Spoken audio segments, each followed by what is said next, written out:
Okay, so here we are. We're going to talk about some comedy business today. I'm sitting here with KB to your left, my man Pops Kimble to your right. They are both products of the C-Bazz School of Comedy. So that's what we're going to dive into today.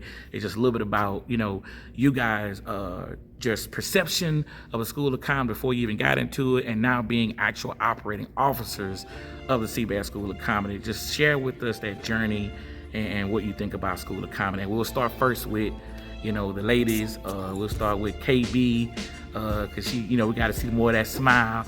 So tell us what's happening, KB. I gotta smile, smile this way, don't miss me keep on side. So anywho. Shout out to all my side tooth misses out there. You're still loved. But anyway, I love this journey. It's a journey that I wasn't expecting. I actually stepped out on faith of doing this. I actually want to make people laugh, and I see myself doing this for a very long time. As far as with the School of Comedy, I have learned a lot. Again, I like to tell people all the time, you don't have to be funny to go to comedy school because everyone is funny. Everyone makes someone's laugh. But, I'm sorry, that was a little loud. But yeah, I enjoy it. I'm enjoying it. I'm here for a long time, and this is just the beginning. I hit the stage 3 times already, and I'm feeling good. This is and you hit the stage on paid nights. We're talking paid comedy nights through the residency, where people are, they've spent quite a pretty dollar, and they see you there. So thank you for taking that journey, and you've been doing a great job. Just to know that as well too. So that's good. So how do you see how the School of Comedy kind of helped? Because I know you probably had an idea what comedy was, but where do you see for yourself, what aspects of the School of Comedy kind of oh wow, I can do this, or I feel more comfortable about it? It has really opened me up with more of the public speaking, just like with Pops. I don't have the phobia, but I wasn't really big on doing public speaking and speaking in front of an audience, but I have gotten much better. I went from speaking to a crowd of 10. I think last show had about 50, so I'm getting there.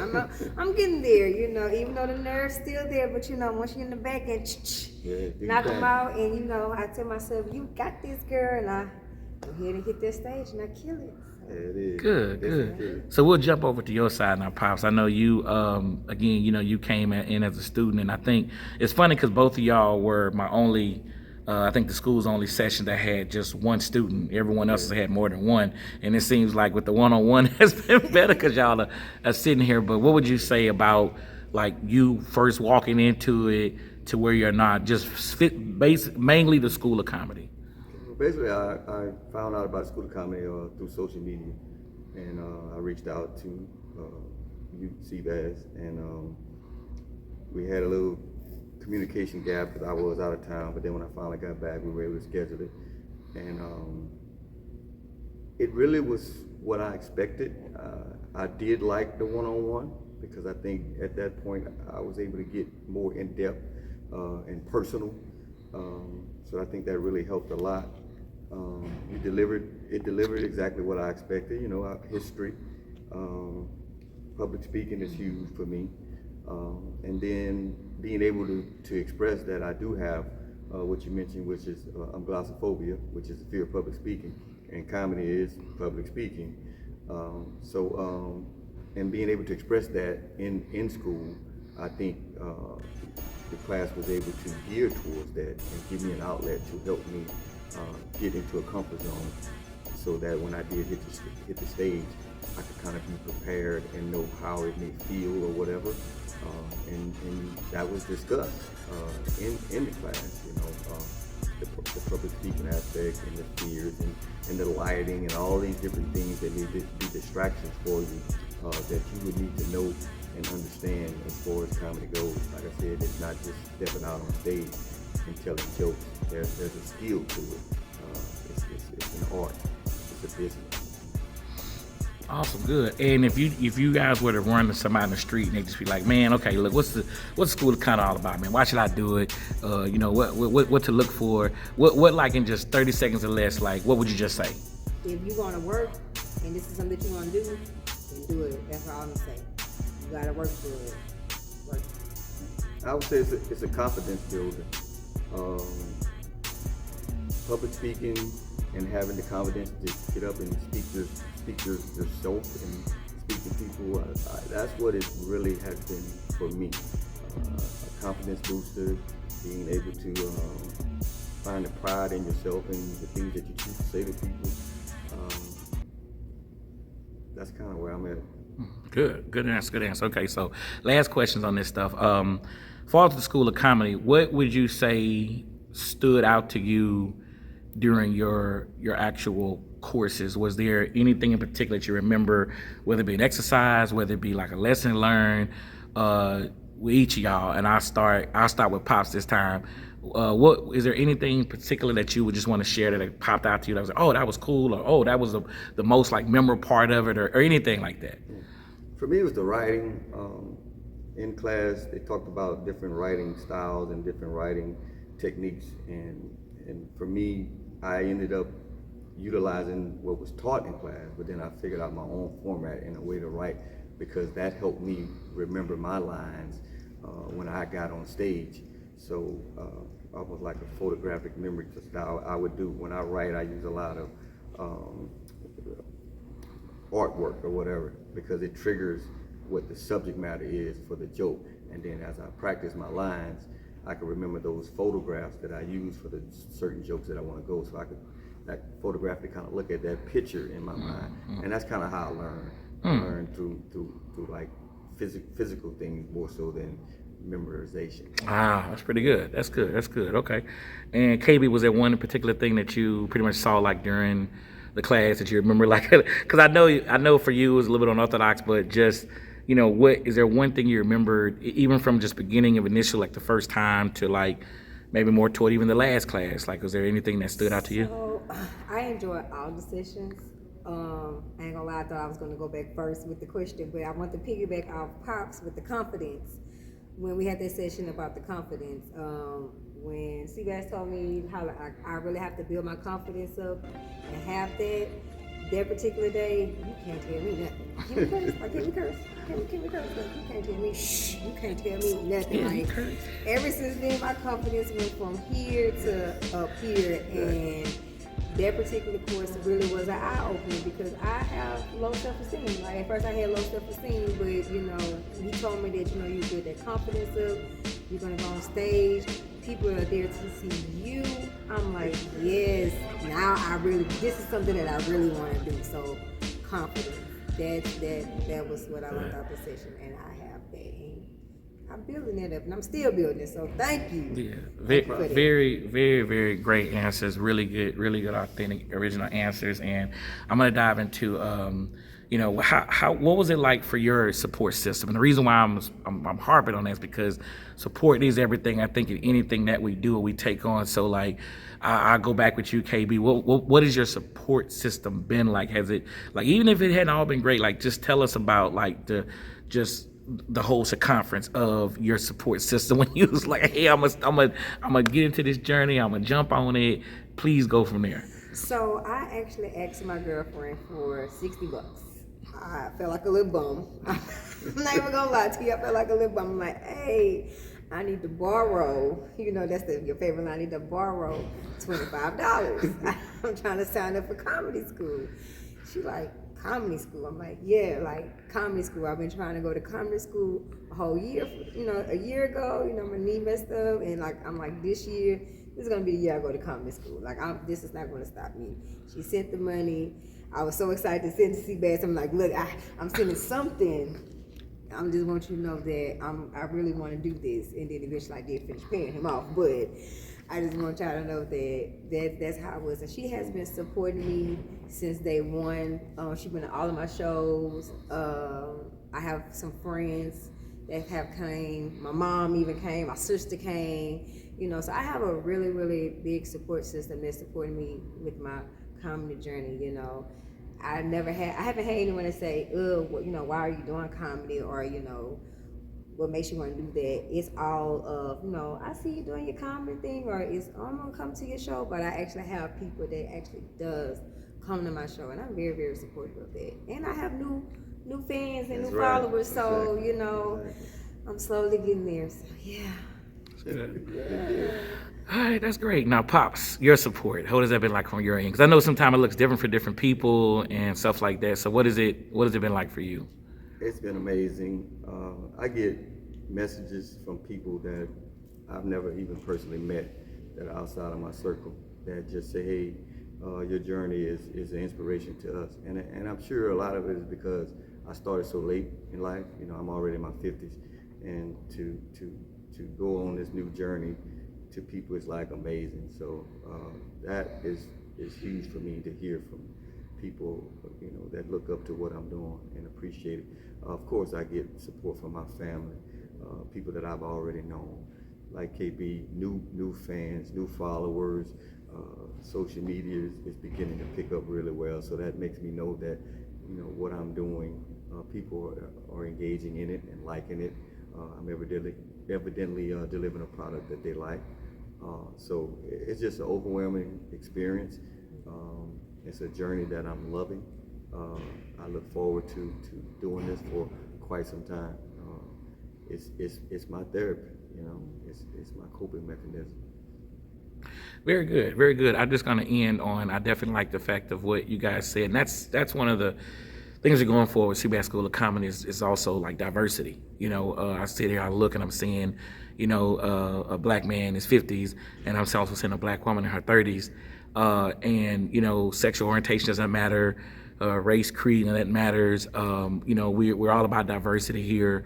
So I thank you guys for being a part of it. And in closing, just leave us something each with something that you want to share out to the people, and even just maybe what you maybe see for the future of School of Comedy. What do you guys see? Because you guys are also, again, acting officers in it. You guys also are at the table of the School of Comedy. So it's not like you guys that went from student to like, hey, what about this? Let's try this. Let's put this in. So what would you like to say in closing just about kind of what I just spoke about with the School of Comedy? And I'll let you decide who want to go first. Go first. All right. For me, basically, it's just a matter of a saying I have that it starts in the mind and then it's made to be a reality.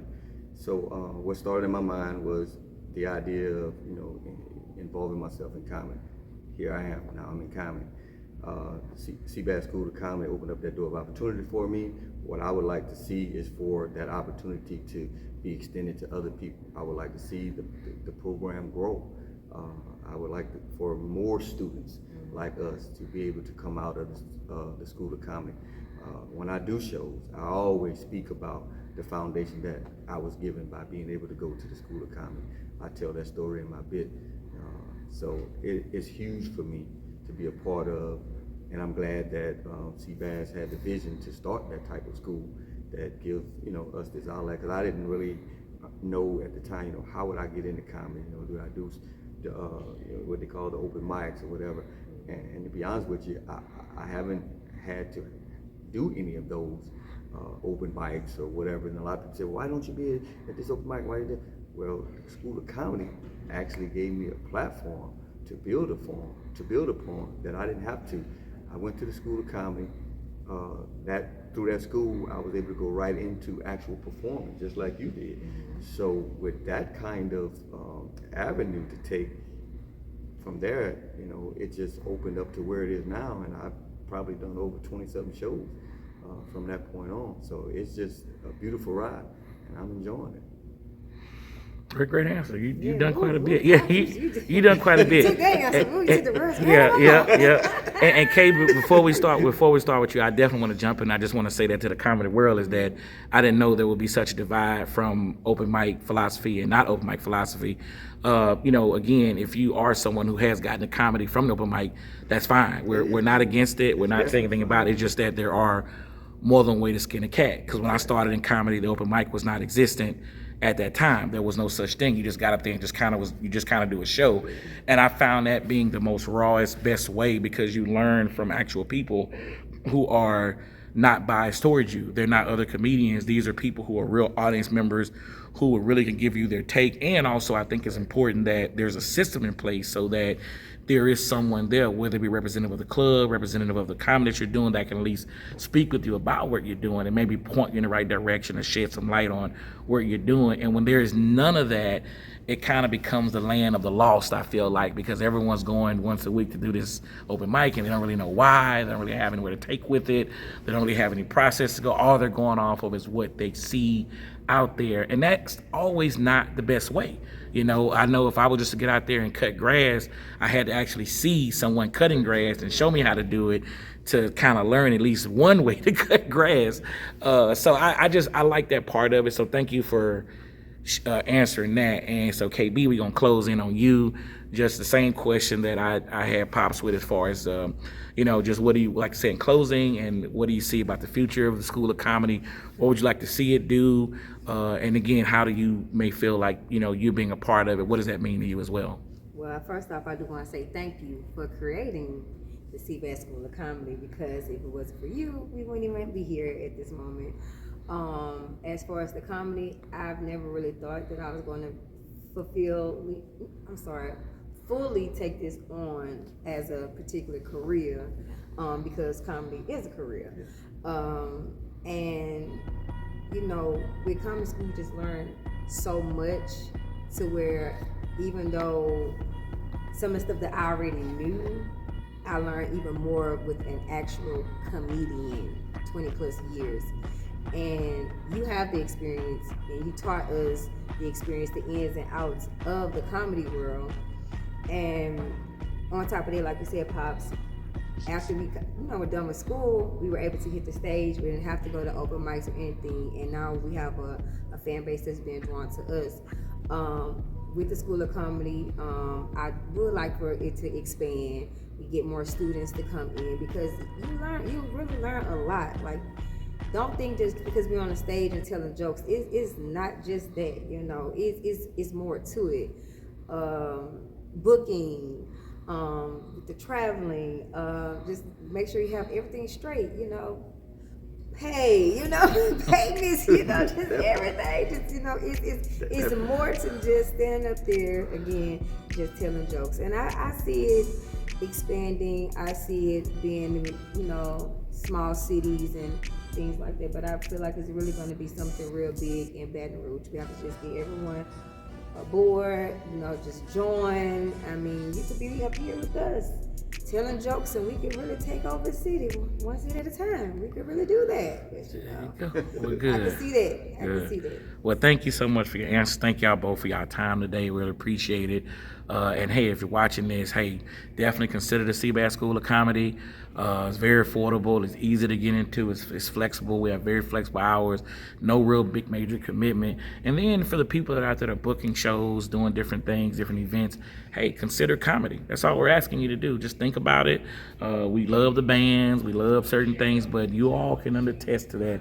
We're all just kind of tired. We're all tired of the same stuff over and over and over and over again. So throw comedy in and be on the lookout for us, because we're doing it all over the country, as well as right here in Baton Rouge. So thank you guys so much, and we will see y'all on the next time.